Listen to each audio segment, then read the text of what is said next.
Hi students, நம்ம இன்னைக்கு என்ன பார்க்க போறோம்னா 10th standard NCERT math bookல exercise 8.3ல 4th sumல 8th subdivision பார்க்க போறோம். Prove that sin A plus cosecant A the whole square plus cosecant A plus secant A the whole square is equal to 7 plus tan square plus cot square னு prove பண்ண சொல்லிருக்கு. இது ஒண்ணுமே கிடையாது. இதுவும் வந்து ரொம்ப சிம்பிள். டெரிவேஷன் டிரைவ் பண்றதுக்கு மட்டும் தெரிஞ்சா போதும். அந்த ரிலேஷன்ஷிப் தெரிஞ்சா போதும். sin is equal to 1 by cosecant.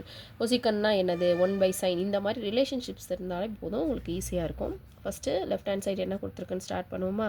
Left hand side என்ன கொடுத்துருக்கு sin A plus cosecant A the whole square plus cos A plus secant A the whole square. இதுதான் கொஸ்டினில் டெரிவேஷன் கொடுத்துருக்கு. ஃபஸ்ட் இதை டெரைவ் பண்ண போகிறோம்.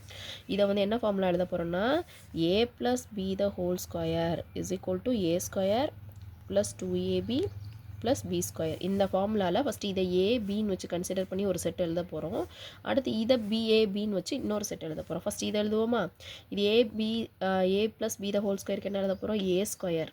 ஏ ஸ்கொயர்னால் sine square plus B square plus 2 into A வந்து சைன் ஏ பி வந்து கொசிகன் ஏ. கரெக்டாக ஃபஸ்ட்டு செட் முடிச்சிட்டோம்.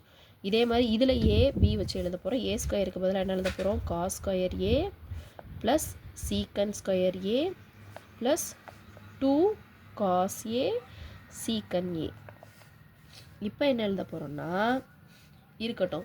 ஃபஸ்ட்டு இந்த காஸ் ஸ்கொயர் இருக்கு இல்லையா, அந்த காஸ் ஸ்கொயரையும் இங்கே பாருங்கள் சைன் இருக்காங்க, காசையும் சைனையும் ஃபஸ்ட்டு தனியாக எடுத்துருவோம். தனியாக எடுத்தால் என்ன வரும் sine square A plus cos square ஏ எழுதிட்டோம். சரியா இருந்துட்டு போட்டோம். அதே மாதிரி ரிமைனிங் எங்கே இருக்குது பாருங்கள் கொசிகன் ஸ்கொயரும் ஒரு சீக்கன் ஸ்கொயர் டிக்கு போட்டிருக்கேன், அதை தனியாக எடுத்துருவோம். கொசிகன் ஸ்கொயர் ஏ பக்கத்தில் எழுதுகிறோம் ப்ளஸ் சீக்கன் ஸ்கொயர் ஏ, அதுவும் முடிஞ்சிச்சு. இப்போ ரிமைனிங் இருக்கிறது இந்த ரெண்டு டேர்ம் மட்டும்தானே. ஃபஸ்ட்டு இந்த ரெண்டு டேர்மில் இந்த 2 இன்ட்டு சைன் அப்படியே இருக்கட்டும். கொசிகனுக்கு பதிலாக என்ன எழுதலாம் இன்ட்டு 1 பை சைன் ஏன்னு எழுதிடலாம். கொசிக்கன்னாவும் எழுதலாம், கொசிக்கனை 1 பை சைன்னு எழுதலாம். அதே மாதிரி 2 எழுதிட்டு இங்கே காசும் எழுதிட்டு சீக்கனுக்கு பதிலாக என்ன எழுதிடலாம் 1 பை காசுன்னு எழுதிடலாம். கரெக்டாக. இப்போ இந்த காசு கேன்சல் பண்ணிடலாம், சைனு கேன்சல் பண்ணிடலாம். இங்கே பாருங்கள் sine square A plus cos square ஏவோட வேல்யூ என்ன இருக்குது 1. இங்கே வந்து என்ன இது ரிமைனிங் இருக்குது இருக்கட்டும், அது பாட்டுக்கு என்ன இருக்குது கொசிகன் ஸ்கொயர் ஏ ப்ளஸ் சீக்கன் ஸ்கொயர் ஏ. இதில் சைனு கேன்சல் ஆகிட்டா ப்ளஸ் 2, இது ரெண்டு கேன்சல் ஆகிட்டா plus 2. That is equal to இப்போ நம்பர் மட்டும் பார்ப்போமா. நம்பர் மட்டும் பார்த்தோம்னா இங்கே ஒரு 2 2 + 2 4 4 + 1 5. அப்போ 5 ப்ளஸ் கொசிகன் ஸ்கொயர் ஏ ப்ளஸ் சீக்கன் ஸ்கொயர் ஏ இருக்கட்டும்.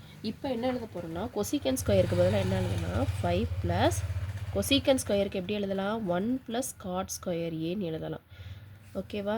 அதே மாதிரி சீக்கன் ஸ்கொயருக்கு என்ன எழுதலாம் 1 ப்ளஸ் டேன் ஸ்கொயர் ஏன்னு எழுதலாம். இப்போ ரிமைனிங் 5 + 1 6 6 + 1 என்ன வருது 7.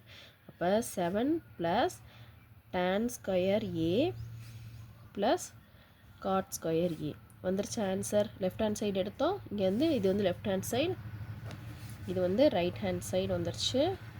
அப்போ கீழே என்ன எழுதணும் கண்டிப்பாக ஹென்ஸ் ப்ரூவ்டுன்னு எழுதி முடிச்சிட வேண்டியதுதான்.